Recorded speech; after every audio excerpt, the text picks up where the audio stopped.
Assalomu alaykum, futbol yangiliklar. Chempionlar Ligasi PSG penaltiga seriyasida g'alabaga erishdi. Jahon chempionati boshlanishiga 2 kun vaqt qoldi. Bugun 1-iyun bolalar kuni. O'zimda yangiliklar, ishlarim zo'r, a'lo darajada. Realda Jose Mourinho bosh murabbiy, Citydan Pep Guardiola ketdi. Ronaldo chempion va shunga o'xshash yangiliklar.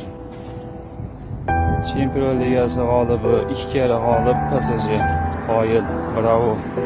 Ashraf Hakimi adashmasam Realda 3 marta. Undan keyin PSG'da 2 marta, mana birin-ketin bo'ldi, 5 marta. Yana bitta kubik olsa, Barsaga yetib oladi. Ashraf Hakimining o'zi. Sog' bo'linglar, salomat bo'linglar.